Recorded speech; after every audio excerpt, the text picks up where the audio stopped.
بسم اللہ الرحمن الرحیم، رکوع نمبر 13 کا آغاز ہوتا ہے۔ اللہ تعالیٰ ارشاد فرماتے ہیں الم تر الی الذین یجادلون فی آیات اللہ ان یصرفون۔ اللہ تعالیٰ فرماتے ہیں کہ کیا تو نے انہیں دیکھا جو اللہ کی آیتوں میں جھگڑتے ہیں، وہ کہاں پھیر دیے جاتے ہیں؟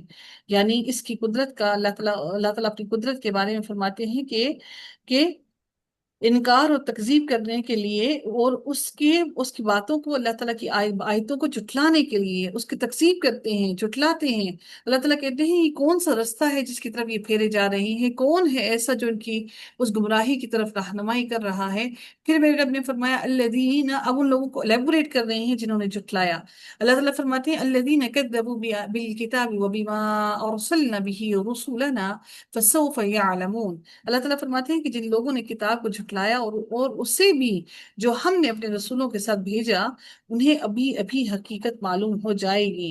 یعنی ابھی ابھی سے مراد کیا ہے کہ فوراً ابھی کی بات نہیں، یعنی کہ جو انہوں نے کیا ہے اللہ تعالیٰ ان کو دنیا میں ہی عذاب دے دے گا، یا پھر وہ موت جیسے ہی ان کو آئے گی تو موت کے فوراً بعد ہی فسوفا، بس انقریب ہی، یعنی کہ فا اور پھر سوفا ڈال کے مزید اس کے اندر جلدی کی گئی کہ پس انقریب ہی وہ جان لیں گے کہ اللہ تعالیٰ ان کو کیسے عذاب میں مبتلا کرے گا اور ان کے تمام حرکتوں کا کیسے جواب دے گا۔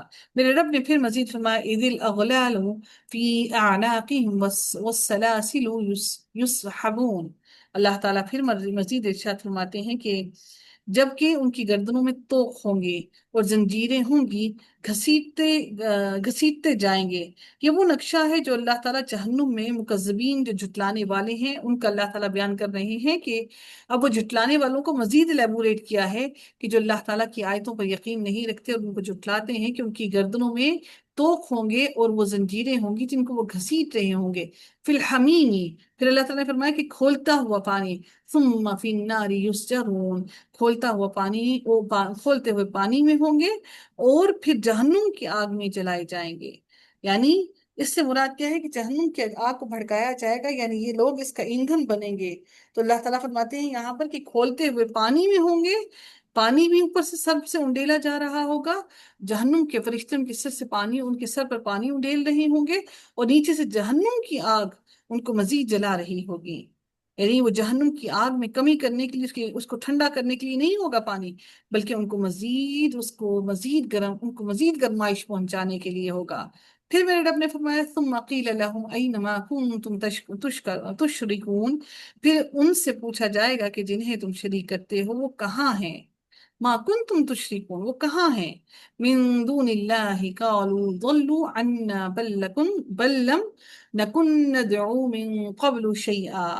پھر میرے رب نے فرمایا جو اللہ کے سوا تھے وہ کہیں گے، یعنی کہ جن کو اللہ کے سوا پکارا کرتے تھے وہ کہیں گے کہ ہاں وہ تو ہم سے بہک گئے، ہم سے روٹھ گئے، ہم سے دور ہو گئے، ہم سے کھو گئے، ہمیں تو معلوم ہی نہ ہوا کہ وہ کہاں چلے گئے۔ وہ کہیں گے کہ وہ بہک گئے ہم سے، بلکہ ہم تو اس سے پہلے کسی کو بھی پکارتے ہی نہ تھے۔ اقرار کرنے کے بعد پھر ان کی عبادت کا ہی انکار کر دیں گے۔ اللہ تعالیٰ نے سورہ انعام میں بھی ایسے ہی فرمایا، الانعام کے اندر واللہ ربنا ما کننا مشرکین، اللہ کی قسم ہم تو کسی کو شریک ٹھہراتے ہی نہیں تھے۔ کہتے ہیں کہ یہ بتوں کے وجود اور ان کی عبادت کا انکار نہیں ہے، بلکہ اس بات کا اعتراف ہے کہ ان کی عبادت باطل تھی، کیونکہ وہاں ان پر واضح ہو جائے گا کہ وہ ایسی چیزوں کی عبادت کرتے رہے جو سن سکتی تھی نہ ہی دیکھ سکتی تھی، اور نہ ہی ان کو نقصان اور فائدہ دینے پر کچھ قدرت رکھتی تھی۔ اور اس کا دوسرا معنی یہ بھی ہے کہ وہ شرک کا سرے سے ہی انکار کر دیں گے۔ وہ کہیں گے کہ ہم نے تو شرک کیا ہی نہیں، ہم نے تو کوئی ایسی بد عملی کی ہی نہیں۔ اللہ تعالیٰ پھر فرماتے ہیں انہی لوگوں کے بارے میں کہ اللہ تعالیٰ کافروں کو اسی طرح گمراہ کرتا ہے، یعنی ان مکذبین کو، ان جھٹلانے والوں کو اسی طرح سے اللہ تعالیٰ گمراہ کر دیتا ہے۔ اس کا مطلب یہ ہوا کہ مسلسل تکذیب کرنے سے، مسلسل جھٹلانے سے اور کفر کرنے سے، یہ ایسی چیزیں ہیں کہ جن سے انسان کے دل سیاہ اور زنگ آلودہ ہو جاتے ہیں، اور پھر وہ ہمیشہ کے لیے حق کو قبول کرنے کی توفیق سے محروم ہو جاتا ہے۔ اللہ تعالیٰ اس کے دلوں پر پردے ڈال دیتا ہے، اللہ تعالیٰ اس کے دل کو زنگ لگا دیتا ہے، اور پھر وہ ہدایت کا کوئی رستہ پاتا نہیں ہے، نہ ہی وہ راہ فرار کوئی پاتا ہے، اور نہ ہی پھر اس کو کوئی ہدایت کا رستہ نصیب ہوتا ہے۔ اگر اللہ تعالیٰ نے آپ کو قرآن سے جوڑا ہے تو اس میں آپ کی کوئی کارستانی نہیں ہے، یہ میرے رب کی عنایت ہے۔ اگر وہ چاہتا تو وہ ہمیں قرآن سے بہت دور کر دیتا، اور ہم کئی سالوں تک ایسے ہی بھٹکتے رہتے، اور بھٹکتے بھٹکتے اپنے رب کی طرف واپس لوٹ جاتے۔ میرے رب نے مزید فرمایا، ذَلِكُمْ بِمَا كُنْتُمْ تَفْرَحُونَ فِي الْأَرْضِ بِغَيْرِ الْحَقِّ وَبِمَا كُنْتُمْ تَمْرَحُونَ۔ یہ بدلہ ہے اس چیز کا جو تم زمین میں ناحق پھولے نہ سماتے تھے، یعنی تم زمین میں اترا اترا کر چلتے تھے اور بے جا اتراتے پھرتے تھے۔ یعنی تمہاری یہ گمراہی، جب انسان گمراہ ہوتا ہے، تکذیب کرتا ہے، اکڑتا ہے، جب انسان کو غرور اور تکبر ہوتا ہے تو ہر طرف اتراتا اتراتا پھرتا ہے۔ اللہ تعالیٰ پھر فرماتے ہیں، ادخلوا ابواب جہنم خالدین فیہا فبئس مثوی المتکبرین۔ اللہ تعالیٰ نے پھر فرمایا کہ اب آؤ جہنم میں ہمیشہ رہنے کے لیے، اس کے دروازوں میں داخل ہو جاؤ، کیا ہی بری جگہ ہے تکبر کرنے والوں کے لیے۔ یہ جہنم پر مقرر فرشتے اہل جہنم کو کہیں گے، ادخلوا ابواب جہنم خالدین فیہا، ایک دروازے سے نہیں بلکہ اس دروازوں سے داخل ہو جاؤ۔ یعنی تمہارے گناہ اتنے زیادہ ہیں کہ تم ایک دروازے سے نہیں بلکہ ہر دروازے سے داخل ہونے کی قابل ہو۔ اللہ تعالیٰ پھر فرماتے ہیں، فاصبر ان وعد اللہ حق۔ اللہ تعالیٰ کا پس اللہ تعالیٰ فرماتے ہیں کہ پس آپ صبر کریں، اللہ کا وعدہ یقیناً سچا ہے۔ اللہ تعالیٰ کا وعدہ پورا ہو کر رہنے والا ہے کہ ہم کافروں سے انتقام لیں گے۔ یہ وعدہ جلدی بھی پورا ہو سکتا ہے، یعنی دنیا میں ہی ہم ان کی گرفت کر لیں، یا حسب مشیت الہی تاخیر بھی ہو سکتی ہے، یعنی قیامت والے دن ہم انہیں سزا دیں۔ تاہم یہ بات یقینی ہے کہ یہ اللہ تعالیٰ کی گرفت سے بچ کر کہیں جا نہیں سکتے ہیں۔ یہ کہیں پر بھی موت آ جائے گی، کہاں پر بچ کر جائیں گے؟ اللہ تعالیٰ ان کے ذرے ذرے کو اکٹھا کر کے ان کو عذاب میں مبتلا کرے گا۔ اللہ تعالیٰ فرماتے ہی نہیں کہ انہیں ہم نے جو وعدے دے رکھے ہیں ان میں سے کچھ ہم آپ کو دکھائیں، یعنی آپ کی زندگی میں ان کو عذاب میں مبتلا کر دیں۔ پھر ایسا ہی ہوا، اللہ تعالیٰ نے کافروں سے انتقام لے کر مسلمانوں کی آنکھوں کو ٹھنڈا کیا۔ جنگ بدر میں 70 کافر مارے گئے، اور 8 ہجری میں اللہ تعالیٰ نے مسلمانوں کو مکہ فتح کروا دیا، اور پھر نبی اکرم صلی اللہ علیہ وسلم کی زندگی میں ہی پورا جزیرہ عرب مسلمانوں کی زیر نگین، کے زیر سرپرستی آ گیا۔ اللہ تعالیٰ نے نبی اکرم صلی اللہ علیہ وسلم کی زندگی میں ہی مسلمانوں کو اقتدار عطا کر دیا، ان کو اللہ تعالیٰ نے ان کافروں پر حاوی کر دیا، ان کے دلوں میں دہشت بٹھا دی۔ اللہ تعالیٰ فرماتے ہیں، یا اس سے پہلے ہم آپ کو وفا دیں، ان کا لوٹایا جانا تو ہماری طرف ہی ہے۔ یعنی اگر کافر دنیا کی زندگی پر اللہ تعالیٰ ان کو دنیا کی زندگی میں مواخذہ نہ کرے، اور اگر وہ عذاب سے بچ بھی جائیں تو آخر وہ جائیں گے کہاں؟ آخر کا لوٹ کر، مر کر بھی انہیں ہماری طرف ہی لوٹ کر آنا ہے۔ او نتوفینک فَإِلَيْنَا يُرْجَعُونَ۔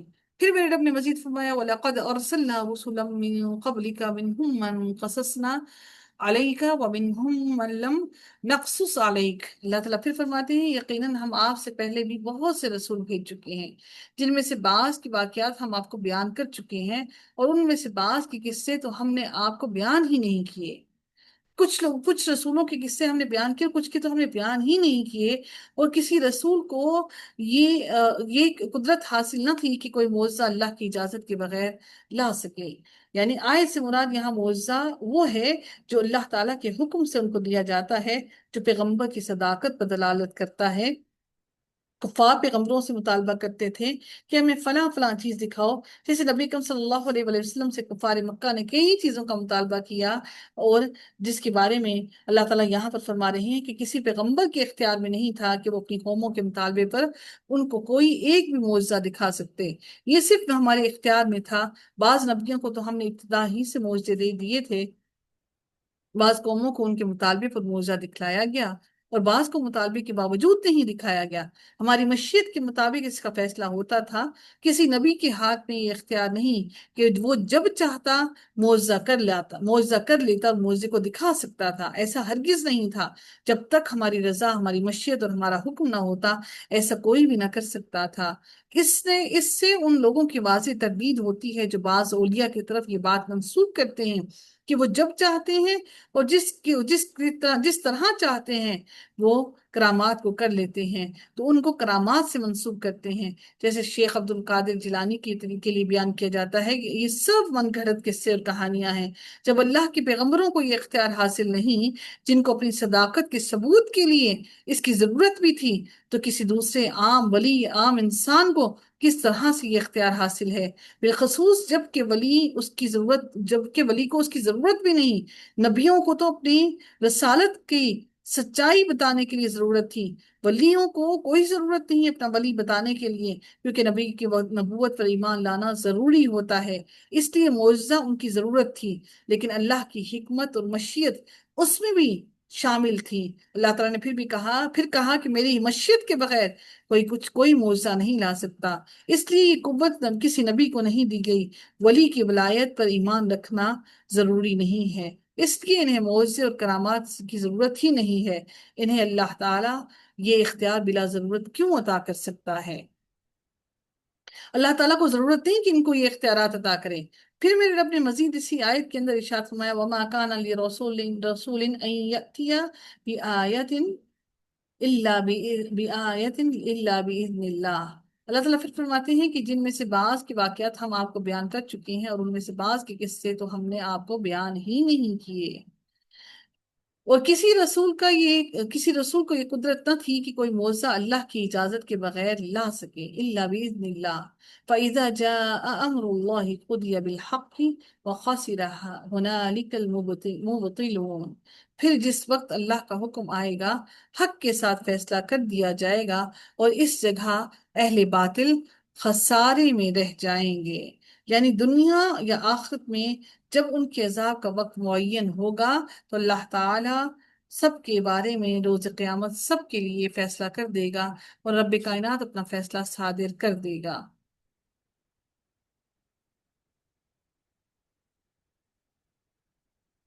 آخر دعوانا الحمد للہ رب العالمین، صلی اللہ تعالی علی خیر خلق اجمعین برحمتک یا ارحم الراحمین، سبحانک اللہم و بحمدک، نشہد ان لا الہ الا انت، نستغفرک ونتوب الیک۔ السلام علیکم ورحمۃ اللہ وبرکاتہ۔